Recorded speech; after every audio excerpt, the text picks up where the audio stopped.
FBR की जो मतलब परफॉर्मेंस है वो कितनी अप टू द मार्क नहीं है, वो सेटिस्फाई नहीं कर सकता लोगों को। तो 2000 में वफाकी टैक्स मुतसिब बनाया गया। अगर मतलब फर्ज कीजिए कि पाकिस्तान में टैक्स पेयर जितने भी हैं, अगर इसे 100 आए तो उसमें 5 लोगों को शिकायत होनी चाहिए। इस वक्त आप सुनकर हैरान होंगी कि कंप्लेंट्स का जो अपना एक हुजम है, तादाद है, वो 6 माह में जो चश्माई रिपोर्ट आई है उसमें 8300 के करीब है। पौने 3 साल के अरसे में सदर मुमलिकत ने 99% रिप्रेजेंटेशंस एफबीआर की ये कह के रिजेक्ट किए हैं कि ये गलत है, इनका कोई कारंदा एफबीआर का कोऑपरेट नहीं कर रहा, तो उसको 6 महीने के लिए वो जेल की हवा भी खिला सकते। अस्सलाम वालेकुम, टीवी टुडे के साथ मैं हूं अरूज मलिक। यकीनन आप सब खैरियत होंगे व्यूअर्स। आज हम आपको बताने जा रहे हैं कि एफबीआर से तो सब लोग वाकिफ़ हैं, लेकिन एफटीओ वफाकी टैक्स मुहतसिब भी ये अदारा क्या है, कैसे काम करता है, किन लोगों के लिए काम करता है, कौन लोग इनसे रजू कर सकते हैं और एफबीआर और एफटीओ आपस में कैसे मुख्तलिफ हैं। इसी हवाले से हमारे साथ मोस्ट सीनियर सहाफ़ी सुहेब साहब मौजूद हैं, जो कि media adviser, media coordinator to FTO भी हैं। आइए उनसे जानते हैं कि अदारे की असलियत क्या है। अस्सलाम वालेकुम। वालेकुम अस्सलाम। कैसे हैं सर आप? बिल्कुल सही, आप सुनाइए। अल्हम्दुलिल्लाह। सर, एफबीआर तो हर कॉमन है, हर बच्चा जानता है, लेकिन एफटीओ ये क्या अदारा है, किन लोगों के लिए काम करता है और कब से काम में है? जी शुक्रिया। देखिए 2020 में 2000 में गवर्नमेंट ने ये महसूस किया कि एफबीआर की जो मतलब परफॉर्मेंस है वो कितनी अप टू द मार्क नहीं है, वो सेटिस्फाई नहीं कर सकता लोगों को। तो 2000 में वफाकी टैक्स मुतसिब बनाया गया। इसका मेन पर्पस, जैसे आपने सुना होगा कि नेपरा जो है वो रेगुलेटर है मीडिया के ऊपर, या ओगरा रेगुलेटर है एनर्जी, ये जो oil and gas supply companies हैं, इस तरह हर एक रेगुलेटर है। तो आप समझ लें कि फेडरल टैक्स ओम्बुड्समैन जो हैं ये रेगुलेटर है एफबीआर के, उसको रेगुलेट करते हैं कि उसमें जो बद इंतजामी है, कोई ख़राबी है, आपने कोई एप्लीकेशन दी है उसको टाइम, हर चीज़ का टाइम डिसाइडेड है। जो इनकम टैक्स ऑर्डिनेंस 2001 है उसमें 740 सफ़े हैं, किसी ने पढ़ा भी नहीं होगा। और ख़ुद मेरा ख्याल है जो मेरे तजर्बात यहाँ पे बताते हैं कि बाद अफसरों ने भी नहीं पढ़ा होता। तो उसमें बहुत से जो चीज़ें वो टाइम बार हैं। टाइम बार से मतलब कि एक स्पेसिफिक पीरियड में करनी चाहिए। अगर किसी की एप्लीकेशन रिफ़ंड के केस में आई है तो 2 माह में करना चाहिए, बात सूरतों में 6 माह भी है। तो इसमें नहीं होता तो एकदम ये बद इंतज़ामी पैदा हो जाती है। इस सूरत में एफटीओ बीच में आते हैं, प्रोवाइडेड के एप्लीकेशन एफटीओ को आए। एफटीओ अच्छा, अब इसमें हमारा जो प्रोसीजर है वो हमने आसान बनाया। हम जो इस वक्त वफाकी टैक्स मुतसिब हैं डॉक्टर आसिफ महमूद जाज़ साहब, वो बड़े एक विजनरी और क्योंकि इस सर्विस के आदमी हैं, और वो मतलब अब तक की जो 2000 से अब तक की जो इसकी एफटीओ की हिस्ट्री है उसमें एक ही आदमी हैं जो इस सर्विस से हैं, मतलब एफबीआर की सर्विस से हैं। वो कस्टम में रहे और चीफ कलेक्टर के ओहदे तक, तो बीच में फिर उन्होंने वहाँ से प्री मैच्योर रिटायरमेंट लेके ये इदारा ज्वाइन किया। और इस इदारे की चूँकि आपने भी नाम पहले नहीं सुना होगा, तो अभी सुना, पहले इसका नाम भी किसी ने नहीं सुना था, खुद मैंने भी नहीं सुना था। अच्छा, जब डॉक्टर आसिफ साहब ने इसको ज्वाइन किया तो बड़ी विगोरस एक अवेयरनेस कैंपेन शुरू की, और दुनिया का जो बेस्ट निज़ाम होता है उसमें भी ये अज्यूम कर लिया जाता है कि 5% लोगों को शिकायत ज़रूर होंगी। अब अगर मतलब फर्ज कीजिए कि पाकिस्तान में टैक्स पेयर जितने भी हैं, अगर इसे 100 आए तो उसमें 5 लोगों को शिकायत होनी चाहिए। लेकिन इस इदारे के पास इनके टेक ओवर करने से पहले, डॉक्टर साहब के टेक ओवर करने से पहले तकरीबन कोई 1800 से मैक्सिमम 2800 तक पर ईयर जो है ना वो कंप्लेंट्स आती थी, लोगों को पता नहीं था। इस वक्त आप सुनकर हैरान होंगी कि कंप्लेंट्स का जो अपना एक हुजम है, तादाद है, वो 6 माह में जो चश्माई रिपोर्ट आई है उसमें 8300 के करीब है। यानी तकरीबन आप इमेजिन करें जो साल भर का था उससे भी कुछ 3.25 गुना एक्स्ट्रा काम हो गया। अब आप देखिए कि इस वक्त एफटीओ के जो दफातर हैं वो मुख्तलिफ जगहों पे तो कायम हैं ही, लेकिन जो एडवाइज़र हैं जो वहाँ पे एक हेयरिंग करते हैं, जैसे मतलब जज साहिबान हेयरिंग करते हैं, क्योंकि एफटीओ जो है उनका रैंक एक्चुअली सुप्रीम कोर्ट के जज के बराबर। वो किसी को भी मेल एडमिनिस्ट्रेशन के अगर कोई कॉपरेट नहीं कर रहा इदारा, इनका कोई कारंदा एफबीआर का कॉपरेट नहीं कर रहा, तो उसको 6 महीने के लिए वो जेल की हवा भी खिला सकते हैं। लेकिन एफबीआर के चेक एंड बैलेंस के लिए तो एफटीओ बना दिया गया, लेकिन है तो गवर्नमेंट का अदारा ही ना, तो लोगों को फेडरल का नहीं। देखें, ये उस तरीके से गवर्नमेंट का दायरा नहीं है। जैसे सुप्रीम कोर्ट एक इंडिपेंडेंट ऑर्गेनाइजेशन है, अपने रूल रेगुलेशन खुद बना रही है, अपने फंक्शंस खुद कर रही है, अपॉइंटमेंट और अपने पैसे खुद खर्च कर रही है। उसी तरीके से एफटीओ एक इंडिपेंडेंट है। इसके डिसीजन रिकमेंडेशन जो होती हैं उनको, इनकी जो भी डिसीजन होते हैं उनको रिकमेंडेशंस कहते हैं। वो रिकमेंडेशन बाइंडिंग होती हैं, जो साबिक चीफ जस्टिस सज्जा अली शाह, उन्होंने कहा था कि जो मुज़ाकरात हैं, जो भी डिस्कशन है वो बामानी होना चाहिए। तो रिकमेंडेशन बामानी है, मीन्स के इम्प्लीमेंटेशन लाजमी है। तो इनके ऊपर सिर्फ मतलब जो इनके बॉस हैं वो सदर मुमलिकत हैं। तो फेडरल टैक्स ओम्बुड्समैन के खिलाफ FBI को अगर कोई शिकायत है तो या तो इन्हीं के पास रिव्यू में आएगा, वन टाइम रिव्यू का उसको है, वो रिव्यू में पिटीशन दायर कर सकता है या फिर सदर के पास वो रिप्रेजेंटेशन दायर करता है। और अल्लाह के फजल से मतलब जब से डॉक्टर आसिफ साहब आए हैं और मैंने ये देखा है कि गुज़श्ता तकरीबन 3.25 साल के अरसे में सदर मुमलिकत ने 99% रिप्रेजेंटेशंस FBI की ये कह के रिजेक्ट किए हैं कि ये गलत है। एक दो में तो ये भी कह दिया कि हवाई किस्म की हैं, मतलब खाम खा आप टाइम ज़ाया करते हैं। और एक कंप्लेंट में सदर मुमलिकत ने माफ़ी मांगी FBI के रवैये पे कि मैं माफ़ी चाहता हूँ कि आपने कौम का और अपना इतना पैसा ज़ाया किया। जी अच्छा, बात की आपने टैक्स की, तो मुल्क में टैक्स पेयर कितने हैं और क्या FTO टैक्स पेयर्स के लिए काम करता है या आम आदमी भी राब्ता कर सकता है? जी बिल्कुल, देखिए जो पिछली रिपोर्ट थी बजट की, उसमें जो टैक्स पेयर थे वो 4.2 मिलियन यानी कि तकरीबन 42 लाख थे। इस वक्त जो अभी लेटेस्ट फिगर कंपाइल हो रहे हैं, डाटा आया नहीं है, तो वो 60 लाख है, तो 6 मिलियन। अच्छा, इसमें से बहुत से टैक्स पेयर ऐसे हैं जो जिनको टैक्स नेट में आए या ना आए तो उनका फ़ायदा कोई नहीं, रिटर्न जमा करना वो बर्डन ही है, इसलिए कि वो गवर्नमेंट ने विदहोल्डिंग टैक्स इतने ज़्यादा लगा दिए। मैंने जो विदहोल्डिंग एजेंट, हर आदमी को तो विदहोल्डिंग एजेंट बना दिया कि आप जो भी सैलरी दे रहे हो, पैसे दे रहे हो, तो टैक्स काट के गवर्नमेंट को जमा करा दो। यानी जहाँ FBI के कल परसों का कारंतों का काम था, अफसरान का काम था कि आप टैक्स पेयर को ढूंढें, वहाँ हुकूमत ने जिम्मेदारी हर निजी आदमी पर डाल दी कि भाई तू टैक्स काट और हमें दे दे। तो हज़ार लाखों जो है ना वो समझ लें कि FBI छोटे छोटे FBI पैदा हो गया। तो उन्होंने टैक्स काट के तो हुकूमत को देना शुरू कर दिया। अब ये ओवर हो गया सर, ओवरफ्लो हो गया। आप यकीन कीजिए जोन 2 जो है बलौर पैलेस में कायम है, वहाँ पे 2-4 महीने पहले तक तो तकरीबन कोई 10.5 लाख टैक्स पेयर रजिस्टर्ड थे। और 10.5 लाख में तकरीबन 4.5 लाख ऐसे थे जो रिटर्न जमा करा रहे थे और जिनका कोई मतलब रिजल्ट पॉजिटिव भी आ रहा था, बाकी तो वापस ही मांग रहे थे। कि मेरा जैसे फर्स्ट करिए टैक्स है तो जो भी सैलरी आ रही है उस पर मैक्सिमम टैक्स जितना भी बन रहा है वो काट लिया जाता है। उसके बाद आपने मोबाइल यूज़ किया, उस पर टैक्स है वो काबिल वापसी। बिजली का बिल 25,000 आजकल हर एक को दिया जा रहा है, तो उस पर जो 5% या 7% जो भी रूल्स के मुताबिक आ रहा है वो काबिल वापसी है। तो और दर्जनों तरह के ऐसे काबिल वापसी है, लेकिन FTO से अगर रब्ता किया जाएगा तो काबिल वापसी है। देखिए बिल्कुल आपका बड़ा जेन्युइन सवाल है। कई 100 अरब रुपया जो है ना वो FBI के पास रिफंड में फंसा हुआ है, कई 100 अरब रुपया। जब वज़ीर-ए-आज़म के तौर पे मैं शहबाज शरीफ ने टेक ओवर किया था तो उन्होंने कहा था कि 1 महीना के अंदर अंदर आप बैकलॉग निकाल दो। अब कहाँ सुनने वाला है FBI, बैकलॉग फंसा रहा। आप यकीन कीजिए कि जो 6 महीने का जिसका मैंने आपको बताया कि इसमें 6 महीने में जो 8,300 के करीब एप्लीकेंट्स हमारे पास आए, उनको हम मीन्स डॉक्टर आसिफ महमूद साहब, तो उन्होंने कोई तकरीबन 17 अरब 30 करोड़ रुपए का टैक्स वापस दिलवाया। अच्छा, अब अदालती अमर जो है उनमें थोड़ा सा ड्रॉबैक भी होता है कि वो एक अगर फ़र्ज़ कीजिए कि कोई एक इशू डिसाइड कर रहे हैं ना, तो वो इशू अक्रॉस द बोर्ड पूरे मुल्क पर नाफिज नहीं होता, हालांकि सिचुएशन एक जैसी होती है। वो सिर्फ जो कंप्लेनेंट होता है उसी पे वो रिलीफ मिलता है।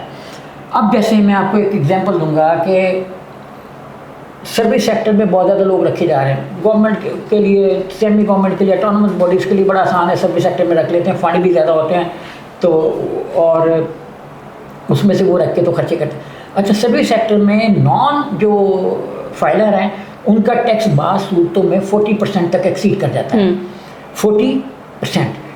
अच्छा, अब ये वाला टैक्स पे ये रिकवर भी नहीं होता, कट गया। अच्छा, जब आप सर्विस सेक्टर में रखते हैं तो पीछे पंजाब गवर्नमेंट के जो इदारे हैं PRA वो भी आ जाते हैं कि हमें भी दो। तो मतलब फेडरल और प्रोविंशियल दोनों बीच में आ गए तो 40% से भी ऊपर चला जाता है मामला। अच्छा, अब इसमें प्रॉब्लम ये होती है कि जो हमारे पास बहुत से लोग आए टीचर्स, मसलन 6-6 महीने के लिए अपॉइंट हुए, लाहौर कॉलेज के पास टीचर्स नहीं वो अपॉइंट हुए, गवर्नमेंट कॉलेज इबादत रोड के टीचर्स नहीं, KPK में तो जिसको कहते हैं अंतिम मचा हुआ था कि वहाँ बहुत ज़्यादा अपॉइंटमेंट्स हो गई थी कॉन्ट्रैक्ट पर, और सर्विस सेक्टर में उनके 20% अब 22% हो गया, वो टैक्स डिडक्शन हो रही थी।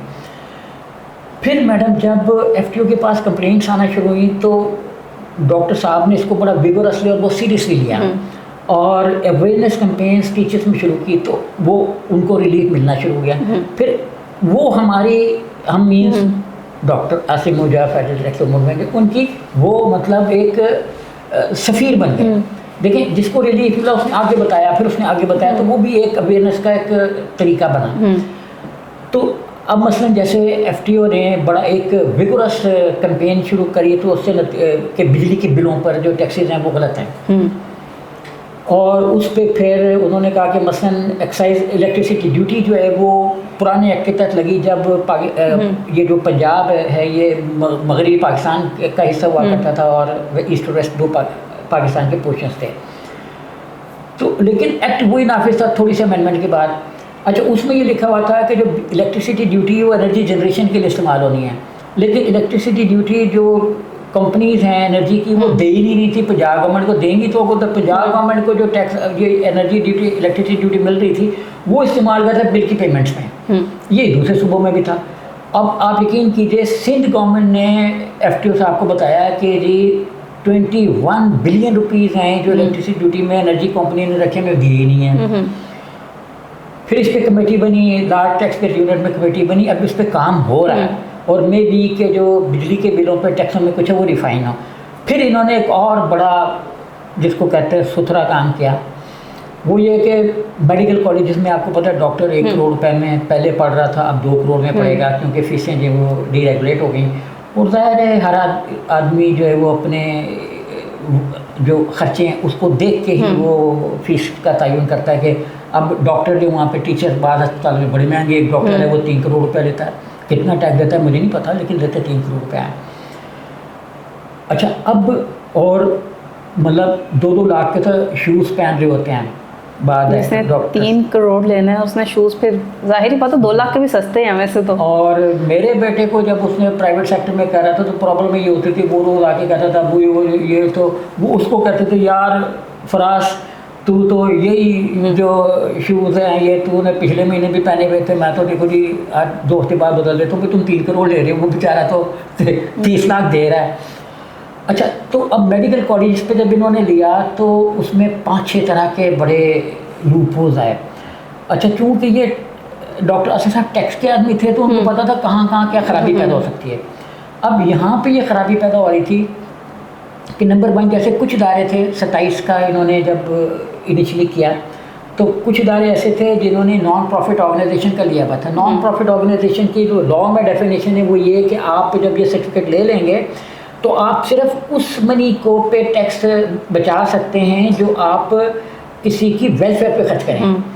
कुछ इदारे ये कर रहे थे कि वो सारा पैसा इधर उधर से इकट्ठा करके अपने ऑर्गेनाइजेशन में ला रहे थे जो उनकी दूसरी सिस्टर ऑर्गेनाइजेशन थी, और यहाँ वो सारा का सारा बल्क में टैक्स फ्री कर रहे थे। अब डॉक्टर साहब के डिसीजन पे आप यकीन करें कि 1-2 इदारे थे उनका NPO विड्रॉ हो गया और 2018 से उनके खिलाफ टैक्स रिकवरी के नोटिस शुरू हो गए 2018 से। और ये बिलियंस ऑफ रुपीस का जो ये गवर्नमेंट को इसमें एक्सपेक्टर में इजाफा होगा, ये तो जो फाइनेंस मिनिस्टर हैं उनको शुक्रिया अदा करना चाहिए एफटीओ साहब का कि भाई आप तो हमारा बड़ा काम कर रहे हैं कि आपने मेडिकल कॉलेजेस को क्लचेस में लिया और अब वो जो पैसा बच्चों से। अभी मैं आपको एक और बात बताऊँ, ये फॉरेन एक्सचेंज में बड़ा घपला हो रहा था। जो फॉरेन स्टूडेंट्स हैं उनसे ये $18,000 ले रहे थे और पैसा लोकल करेंसी में जमा हो रहा था। तो ऑनरेबल एफटीओ ने ये रिकमेंडेशन दी कि किधर हैं वो लोग जो फॉरेन करेंसी में पैसा दे रहे हैं। अब मैं फीस, मेरा बच्चा अगर मैंने अमेरिका से दाखिल करवाया है एक कॉलेज में तो वो फीस उसकी जो डॉलर में आई है वो किधर है, डॉलर अकाउंट्स कहाँ पे है। पता लगा जो वो लाहौर में कोई बंदा बैठा हुआ है वो फीस जमा करा रहा है, तो पता नहीं 1 नंबर 2 नंबर कौन सा काम हुआ। तो इसमें मैडम बड़ा घपला था। तो इन्होंने कहा कि या तो आप उनको टैक्स पेयर बनाएं। अच्छा, इसमें जब इंक्वायरी तो पता लगा वो बंदे गायब हो गए। मतलब जो फीसें जमा करा रहे हैं ABC की वो मौजूद ही नहीं, एग्जिस्ट ही नहीं करते पाकिस्तान में, डाटा नहीं था FBR के पास, FBR ने इस पर कभी काम ही नहीं किया था। तो बड़ी हेक्टिक हुई। और इससे अगर डॉलर अकाउंट्स को ये देख लें तो हमारा फॉरेन एक्सचेंज पे जो एक इतना ज़्यादा बर्डन आया हुआ ना, आप देखें कितना बच्चा बाहर से आए कॉलेज में जो है ना एक अच्छी खासी अमाउंट है, लाखों डॉलर जो फॉरेन एक्सचेंज में आ रहा है साल का।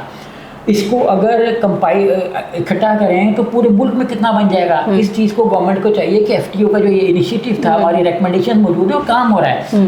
अच्छा, कुछ मेडिकल कॉलेज में पैसा बहुत है ना, वकील भी तगड़े हैं, तो कहीं कहीं जाके इन्होंने स्टे ले लिया मुख्तलिफ अदालतों में। तो ये, लेकिन फिर भी इस स्टे के बावजूद भी अच्छा खासा फंड रिकवर होगा, चीज़ें रेगुलराइज होंगी और एक अच्छा इसमें एक और घपला था जो और बहुत से इदारों में हो रहा है। वो घपला ये है मैडम कि बहुत से इदारे जो हैं वो आपके नाम का टैक्स नहीं जमा कराएंगे, मेरे नाम का नहीं जमा कराएंगे, ABCDF के नाम का टैक्स जमा नहीं कराएंगे। वो ये कहते हैं कि जो हमने 20 करोड़ रुपया फर्ज कीजिए 3 साल में किसी को एक्सपेंडिचर किया सैलरीज पे, और हमने 20 करोड़ में से फर्ज कीजिए कि जी उसका 10% जो टैक्स में जमा करा दिया। अच्छा, अब वो कैमोफ्लेज हो गया, ये नहीं पता लगा कि ये किसका है, ये फैकल्टी का है, ये वर्कर का है, ये टेक्नीशियन का है, कंबाइन करके उन्होंने। अच्छा, इससे ये उन्होंने जाहिर किया कि शायद उनका अपना है, अपने खाते में भी तो ले गए ना मेडिकल कॉलेजेस। तो ये बड़ी इसका गवर्नमेंट को फ़ायदा हुआ, जहाँ हम टैक्स में आम आदमी को रील दिया। जो आपके पीछे सवाल था वो ये था कि टैक्स पेयर भी कर सकता है और आम आदमी भी कर सकता है। आम आदमी भी तो क्लचेस में आ जाता है ना। अच्छा, जैसे आपने बताया कि बिजली के बिल पे जो टैक्स आता है वो भी रिफंड हो सकता है, तो कोई आम शहरी अगर बिल लेके एफटीओ के ऑफिस में पहुंच जाए तो क्या उसकी सुनवाई पॉसिबल है? क्योंकि नॉर्मली लोग जो है वो उन्हें इंसाफ मिलता नहीं है, एक राह जो एक उम्मीद दिखाई जाती है लेकिन फिर एंड टाइम पे ना स्टेप बैक कर लिया जाता है, कुछ ऐसा तो नहीं है? बिल भी लेके ना आए, वो एफटीओ साहब ने व्हाट्सएप नंबर दिए हुए हैं, ईमेल एड्रेस है, ऑनरेबल एफटीओ की अपनी वेबसाइट है, उसके बाद पेजेस बने हुए हैं, किसी भी ज़रिए से डाक से भेज दे, आने की जरूरत नहीं है, लिफाफे में डाले भेज दे।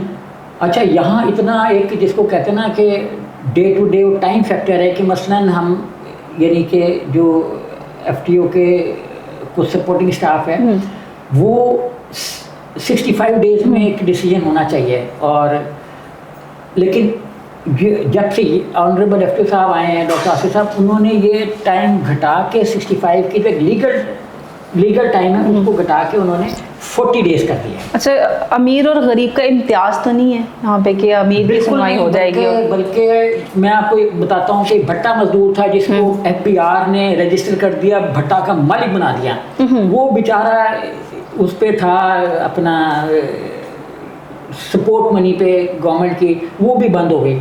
इसी तरह एक और आदमी था जो एक वाकया मुझे भी याद आ रहा है, क्या ऐसा भी हो सकता है कि बगैर बिजनेस के भी आपको टैक्स पे करना पड़ जाए?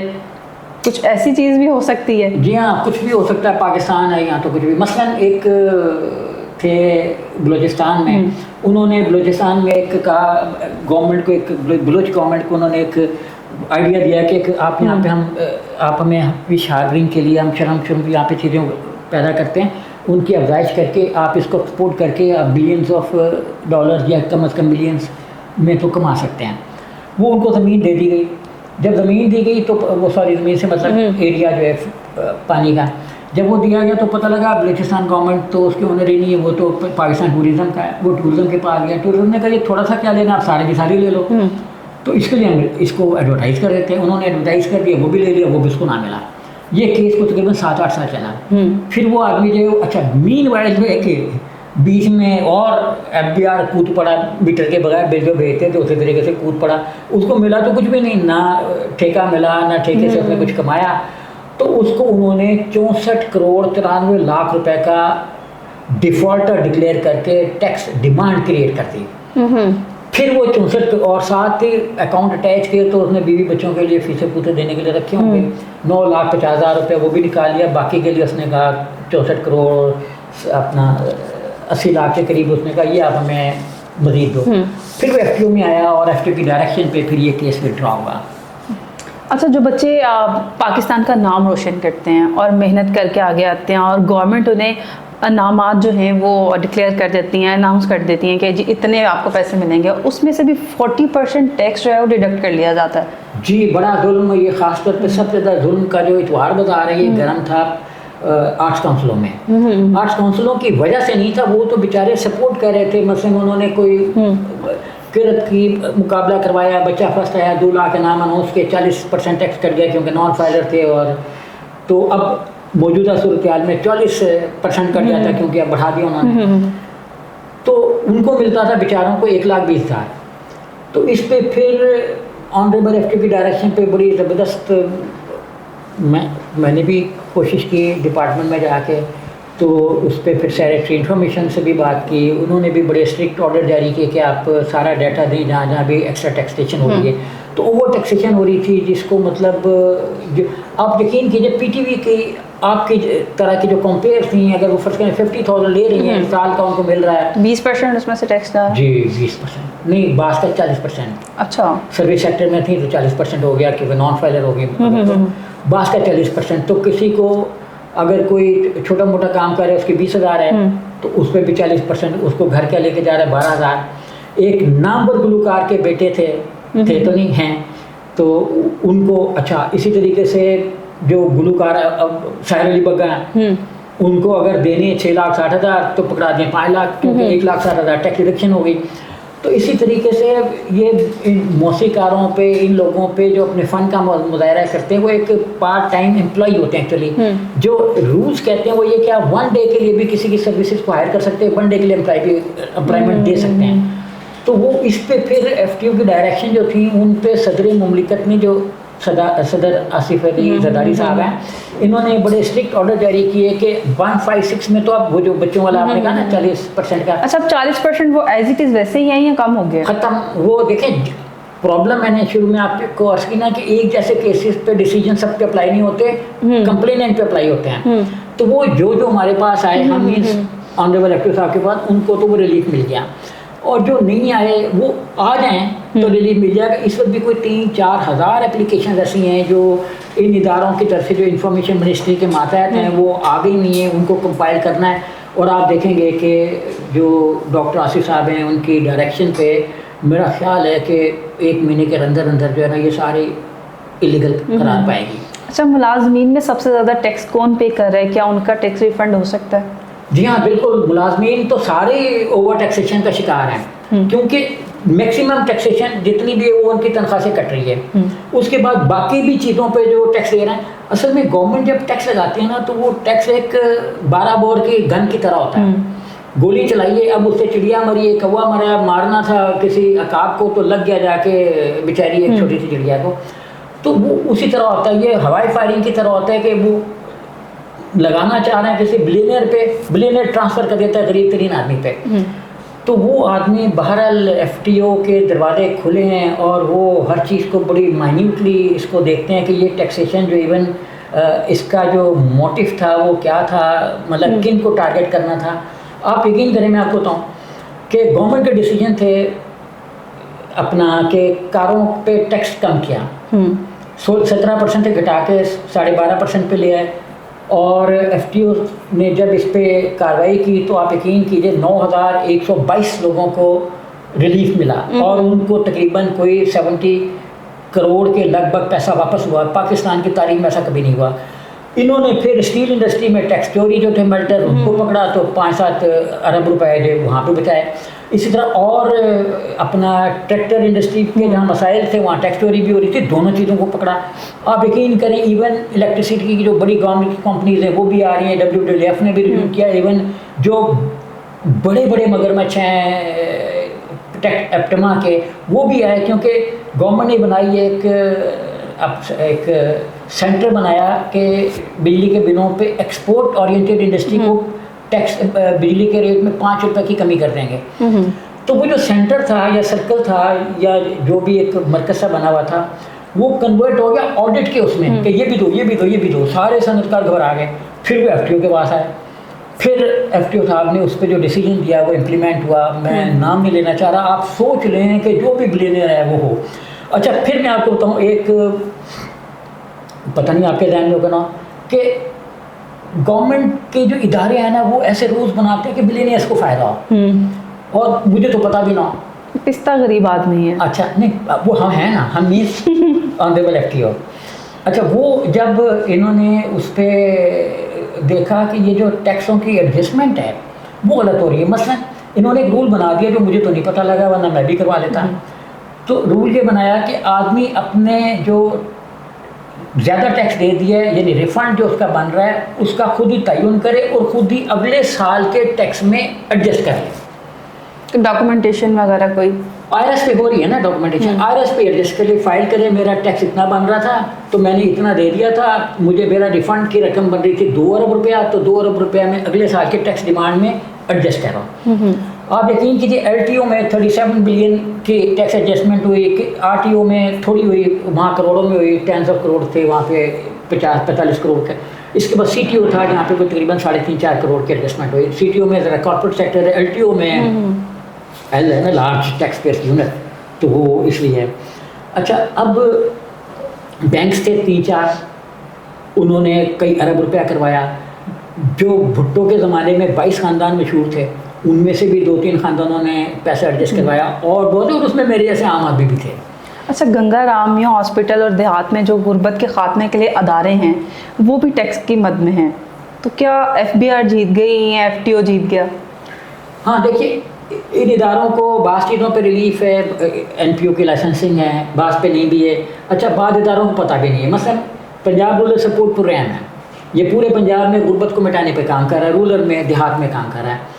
इसने 2007 से जो है ना वो इस पे टैक्स कट रहा था, लेकिन इन्होंने टैक्स को अपना नहीं किया। गुर्बत नहीं, वैसे गरीब ज़रूर ख़त्म हो रहा है। नहीं, दोनों सूरतें हैं। देखें, जो आदमी खुद को भी देखें, गरीब को खुद भी तो कुछ कर ही लेना चाहिए ना। अगर इतनी तो दुनिया कहाँ से उठ के कहाँ पहुँच गई है, और जिन लोगों ने जो मेरे से ज़्यादा गरीब थे वो मेरे से ज़्यादा अमीर हो गए, आखिर लोगों ने खुद भी तो कुछ काम कर लेना। सड़क पे भीख मांगने से तो दुनिया नहीं चलती।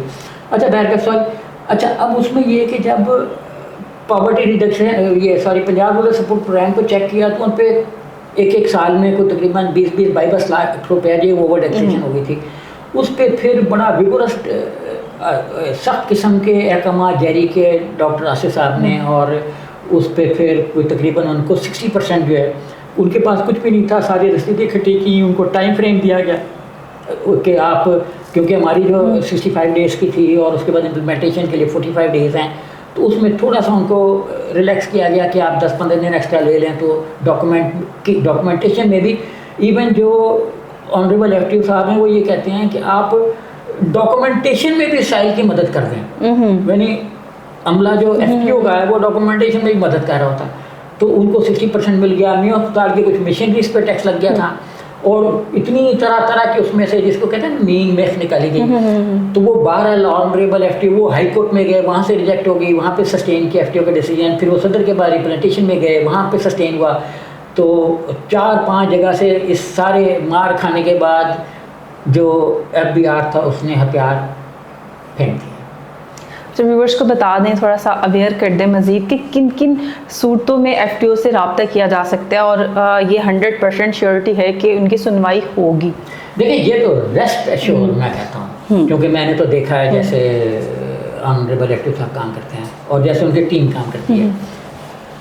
तो आप डाक से भेजें, किसी भी ज़रिए से जो मैंने बताए हैं, एप्लीकेशन भेज दें, नेट पे अपलोड कर दें, तो एप्लीकेशन तो पहुंच जाती है, सिस्टम में आ जाती है, और उसका हर चीज़ का टाइम बाहर है कि एप्लीकेशन कहाँ से हुई, अगले दिन वो उसको आउट हो जाएगी। अगर लाहौर से अपलोड हुई तो लाहौर में आ जाएगी, इनकम टैक्स की है तो एक तरफ, सेल्स टैक्स की तो दूसरी तरफ चली जाएगी, दोनों का अलग अलग एडवाइज़र है।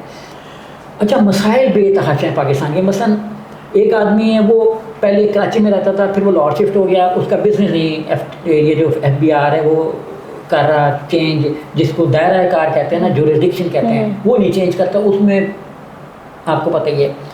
तो वो फिर लोग हमारे पास आते हैं, हम मीन्स एफटीओ साहब, तो वो कर आके, तो एक तो ये इशू है जो बहुत केसेस होते हैं ऐसे। सबसे ज़्यादा केसेस होते हैं रिफ़ंड के।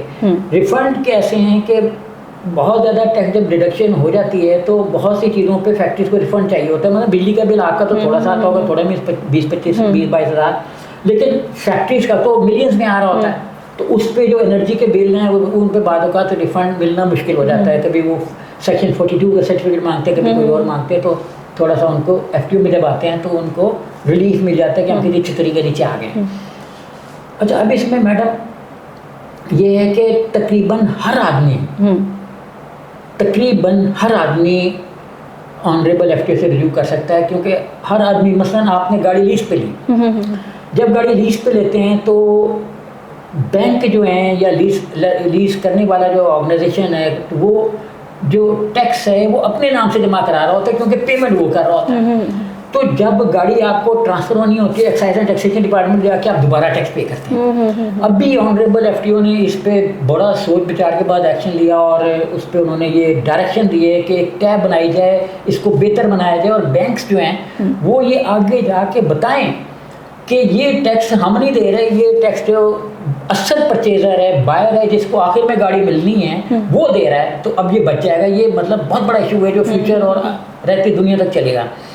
तो एक तो ये वो वाले लोग जा सकते हैं जो गाड़ियाँ परचेज कर रहे हैं। जो प्रॉपर्टी परचेज कर रहे हैं उस पर 7E में वो बेताशा टैक्सेशन दे रहे हैं, लेकिन ये एडजस्टेबल रिफंडेबल है, वो आएँ। अच्छा, ओवरसीज़ पाकिस्तानी आ सकते हैं, उन पर बहुत ज़्यादा टैक्सेशन है, जो मुल्क में बिजली के बिलों पे फलाने, इनमें रिलीफ है।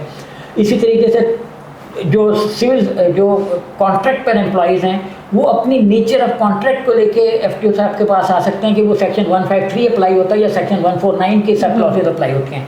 तो ये ऐसे बहुत से हैं, आके देखें, मशवरा लें, यहाँ एडवाइजर हाजिर हैं, जैसे कहेंगे कर लीजिए, इंशाल्लाह रिलीफ मिलेगा। बहुत शुक्रिया आपके वक्त का। जी व्यूअर्स, आज की जो गुफ्तगू थी बहुत ही एक अवेयरनेस थी, उसमें आपको बहुत ज़्यादा इन्फॉर्मेशन मिली होगी। अगर थोड़ी सी छोटी छोटी चीज़ों में से अगर हम सीखा जाए और इतना अवेयर हो चुके, अब अगर सोशल मीडिया की बात की जाए तो मेरा नहीं ख्याल कि अब छोटा सा बच्चा जो है उसको भी पता है कि कौन सी कंप्लेन कहाँ पे करनी है। यकीनन आज का प्रोग्राम आपको पसंद आया होगा। इसके साथ ही अरूज मलिक को दीजिए इजाज़त, मिलते हैं अगले प्रोग्राम में। अल्लाह हाफिज़।